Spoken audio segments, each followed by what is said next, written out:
వక్రతుండ మహాకాయ సూర్యకోటి సమప్రభ నిర్విఘ్నం కురు మే దేవ సర్వకార్యేషు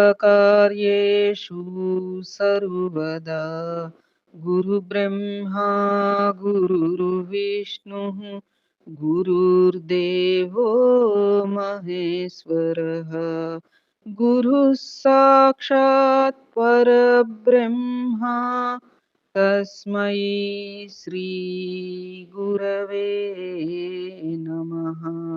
శరదా శరదాంభోజ వదనా వదనాంబుజే సర్వదా సర్వదాస్మాకం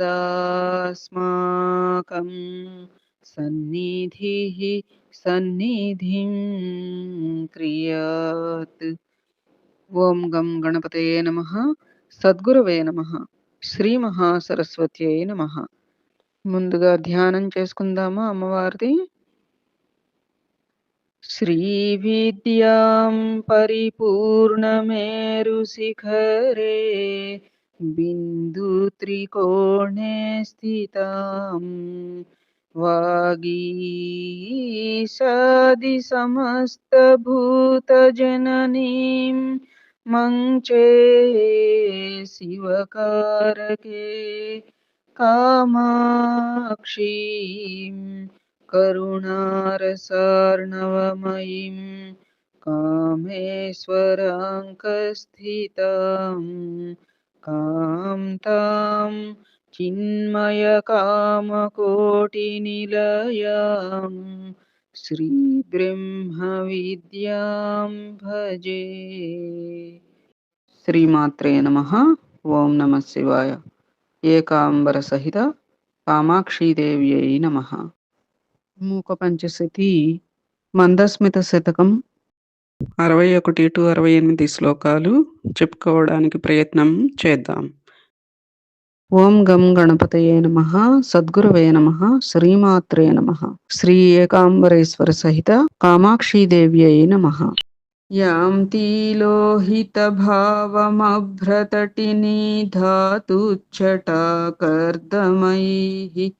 భాంతి బాలగభస్తిమాలకిరణైః మేఘావళీ శారదీ బింబోష్టద్యుతిపుంజచుంబనకళా సోణాయమానేన తే కామాక్షి స్మితరోచిషా సమదశాం ఆరోఢుమాకాంక్షతే. ఓ కామాక్షీదేవి, ధాతువుల కాంతులతో ఎర్రదనాన్ని పొందుతున్న ఆకాశగంగా, లేత సూర్యుని కిరణాలతో ప్రకాశిస్తున్న శరత్కాలపు మేఘాల గుంపు, ఈ రెండూ కూడా దొండపండు లాంటి నీ ఎర్రని పెదవిని చుంబించే విద్యతో ఎర్రగా మారిన నీ చిరునవ్వు కాంతితో సమానమైన స్థితిని పొందాలని కోరుకుంటున్నాయి అమ్మా. శ్రీమాత్రే నమః. శ్రీకామాక్షి ముఖేందుభూషణమిదం మందస్మితం తావకం నేత్రానందకరం తథా హిమకరో గచ్ఛేద్యథాతిమతాం గచ్ఛేద్యథాతిమతాం. గా కింద మావత్తుగా చదవాలమ్మా. నేత్రానందకరం తథా హిమకరో గచ్ఛేద్యథాతిమతాం శీతం దేవి తథా యథా హిమజలం సంతాపముద్రాస్పదం శ్వేతం కిం చ యథా తథా మలినతాం ధత్తే చ ముక్తామణిః. అమ్మా కామాక్షీదేవి, నీ ముఖచంద్రుడికి అలంకారంగా ఉన్న నీ చిరునవ్వు అనే చంద్రుడు ఏ విధంగా తీక్షణంగా కనిపిస్తాడో అదే విధంగా కళ్ళకి ఆనందాన్ని కలిగించే మంచునీరు సంతాప చిహ్నాలకు నిలయంగా ఉండేటంత చల్లగా ఉన్నది. అలాగే మలినంగా ఉండే ముత్యాలంత తెల్లగా ప్రకాశిస్తోంది. అనగా అమ్మవారి చిరునవ్వు కాంతి కన్నా చంద్రుడు, మంచునీరు, ముత్యాలమణులు వీటి కాంతి చాలా తక్కువగా ఉందని కవి యొక్క భావన.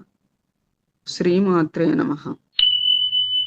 त्वन्मन्दस्मितमञ्जरीं प्रसृमरां कामाक्षि चन्द्रातपं सन्तः सन्ततमामनन्त्यमलता तल्लक्षणं लक्ष्यते। अस्माकं न धुनोति तापमधिकं धुनोति नाभ्यन्तरम् ध्वान्तं तत्खलु दुःखिनो वयममी केनेति नो విద్మహే. ఓ కామాక్షి, వికసించిన వెన్నెల అనే నీ చిరునవ్వుల మంజరిని సత్పురుషులు కీర్తిస్తారు. ఎందుకంటే స్వచ్ఛమైన తెల్లదనం అనే నీ చిరునవ్వు లక్షణంగా కనిపిస్తుంది. అయితే అది ఈనాడు మా తాపాలని, మాలోన ఉన్న అజ్ఞానమనే చీకటిని తొలగించడం లేదమ్మా. ఏ కారణం వలన మేము బాధలు అనుభవిస్తున్నామో మాకు ఏమాత్రం తెలియడం లేదు తల్లి అని. వికసించిన వెన్నెల అనే చిరునవ్వుల మంజరిని సత్పురుషులు కీర్తిస్తున్నారు కదా.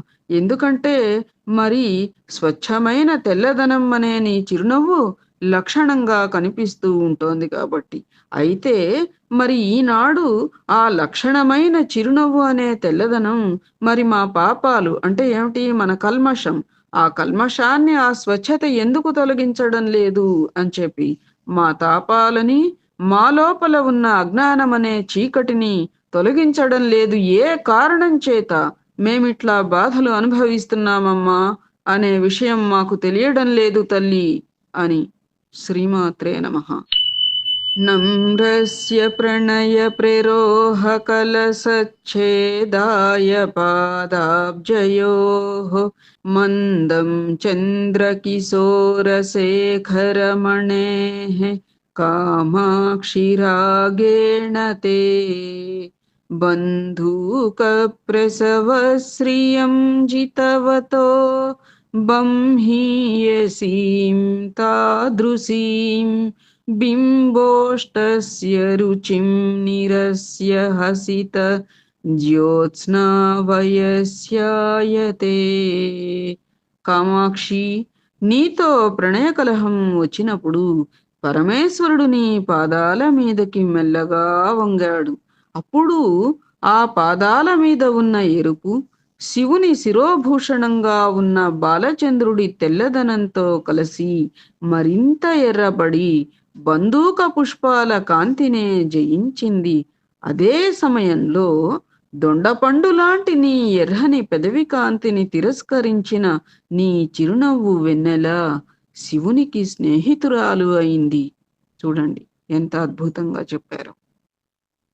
మనం ఇదే అంశం పాదారవింద శతకంలో చెప్పుకున్నాం. ఏమని అంటే ఇక్కడ అంశం కొంచెం వేరుగా ఉంది. అక్కడ ఏమని చెప్పుకున్నాము అంటే ప్రణయ కలహం వచ్చినప్పుడు శివుడు పార్వతీదేవి యొక్క పాదాలని, కామాక్షీదేవి యొక్క పాదాలని తాకినప్పుడు ఆవిడ యొక్క పాదాలు ఎర్రని తామర పువ్వులలాగా ఉంటాయని, ఎర్ర కలువలలాగా వికసిస్తున్నాయని ఇవన్నీ కూడా మనం చెప్పుకున్నాం.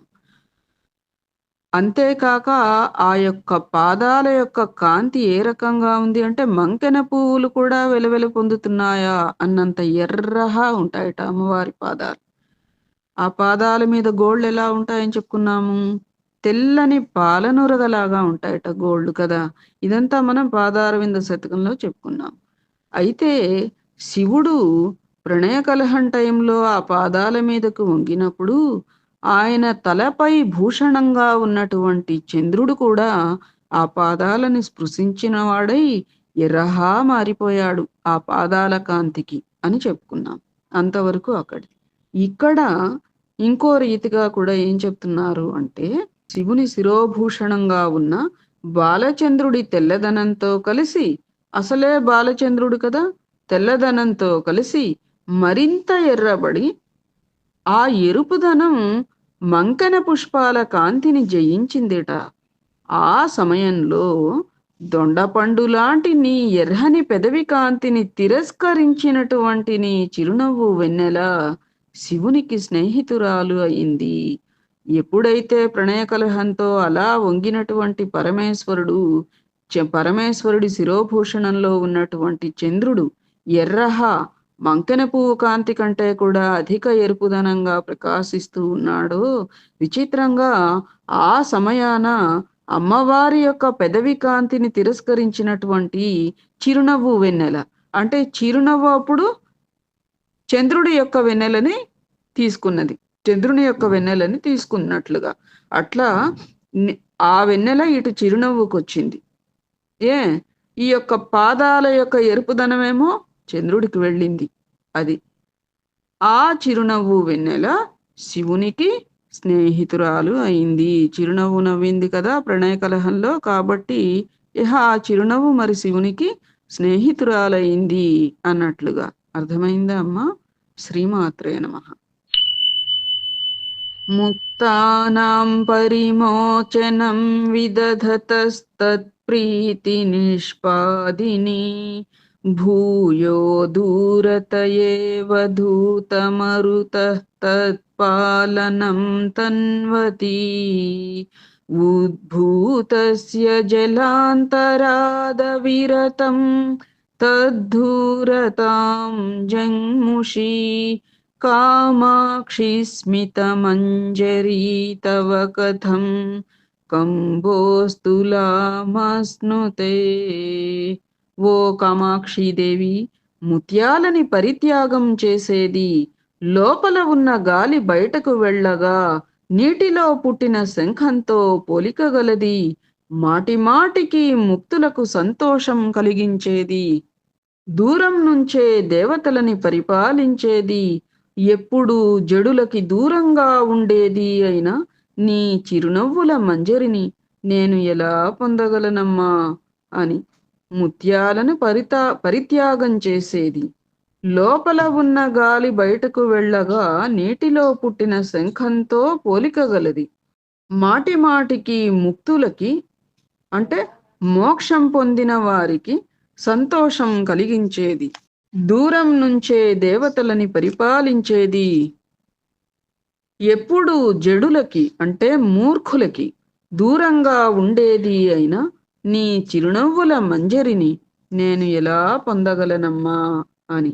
శ్రీమాత్రే నమః. శ్రీకామాక్షి తవ స్మితద్యుతిఝరీ వైదగ్ధ్యలీలాయితం పశ్యంతోపి నిరంతరం సువిమలం మన్యా జగన్మండలే లోకం హాసయితుం కిమర్థమనిశం ప్రాకాశ్యమాతన్వతే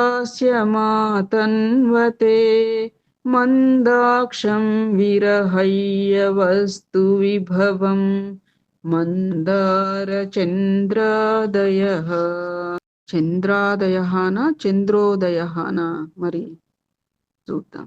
అమ్మా కామాక్షి, నీ చిరునవ్వుల కాంతి అనే నదీ ప్రవాహం చేసే విలాసాలని నేను ప్రతిరోజు చూస్తున్నాను. అవి ఎంతో గొప్పవి. అయితే ఆ విషయాన్ని మభ్యపరిచి ఈ ప్రపంచంలో తామే ఎంతో నిర్మలమైనవి అని మందారం, చంద్రుడు మొదలైనవి సిగ్గు విడిచి లోకులని నవ్వించడానికి కాకపోతే ఈ మాటల్ని ఎందుకు చెప్తున్నాయమ్మా అని. అంటే అమ్మవారి చిరునవ్వుల కాంతికి చంద్ర మందారాల యొక్క కాంతి కూడా సాటిరాదు అని కవి భావన. క్షీరాబ్ధేరపి శైలరాజతనయే త్వన్మందమాసస్య చ శ్రీకామాక్షి వలక్షమోదయనిధేః కించిద్భిన్నాం బ్రూమహే. ఏకస్మై పురుషాయ దేవి సదదౌ లక్ష్మీం కదాచిత్ పురా సర్వేభ్యోపి దదాత్యసౌ తు సతతం లక్ష్మీం చ వాగీశ్వరీం.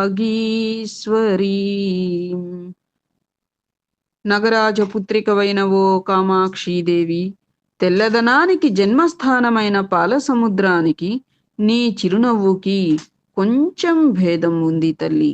ఆ పాలసముద్రం ఒకప్పుడు తనలో పుట్టిన లక్ష్మీదేవిని ఒక పురుషుడి కోసం ఇచ్చిందిట. ఆ నీ మందహాసం మాత్రం అందరికీ లక్ష్మితో పాటు సరస్వతిని కూడా ప్రసాదిస్తోంది. అదే మీ ఇద్దరి మధ్య ఉన్న భేదం తల్లి. అనగా అమ్మవారి చిరుమందహాసం భక్తులకి లక్ష్మి అనగా ధనాన్ని, సరస్వతి అనగా విద్యని ప్రసాదిస్తుంది అని కవి భావన.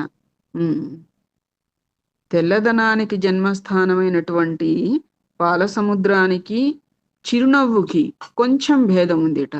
ఎందుకని అంటే పాలసముద్రం ఏం చేసింది, ఒకప్పుడు తనలో పుట్టినటువంటి లక్ష్మీదేవిని ఒక పురుషుడి కోసం ఇచ్చింది. ఎవరు ఆ ఒక పురుషుడు అంటే విష్ణుమూర్తి. విష్ణుమూర్తి కోసం ఇచ్చింది తనలో పుట్టినటువంటి లక్ష్మీదేవిని. అయితే మరి అమ్మవారి చిరునవ్వు ఆవిడేం చేస్తున్నారుట, లక్ష్మితో పాటు అంటే ఆ చిరునవ్వు అనే పాలసముద్రం ఉత్తపాల సముద్రం అయితే అలా చేసింది. కానీ అమ్మవారి చిరునవ్వు అనే పేరు గల పాలసముద్రం ఏం చేస్తోంది, లక్ష్మితో పాటు సరస్వతీదేవిని కూడా ప్రసాదిస్తోంది.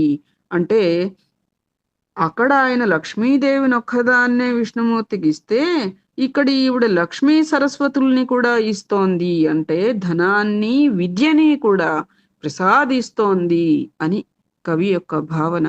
శ్రీమాత్రే నమః. శ్రీ మహాసరస్వత్యై నమః. శ్రీకాంచీపురరత్నదీపకలికే తాన్యేవ విశ్వాంతరే చాకోరాణి చరాచరేశ్వరి పరం ధన్యాని మన్యామహే. కంపాతీర కుటుంబ చంక్రమకలాచుంచూని చెంచూపుటైః నిత్యం యాని తవ స్మితేందు మహసాం ఆస్వాదమాతన్వతే.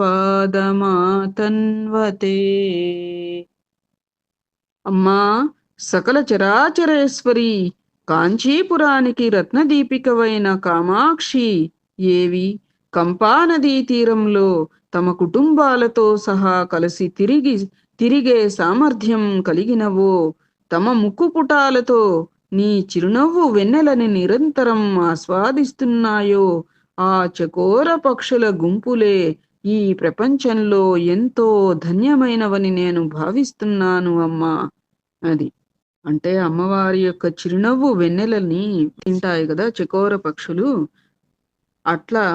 అట్లాంటి చకోర పక్షులు నిజంగా ఈ కాంచీపురంలో ఎంతో ధన్యమైనవి. ఎందుకనంటే ఈ కాంచీపురంలోనే కాదు, ఈ ప్రపంచంలోనే ఎంతో ధన్యమైనవి.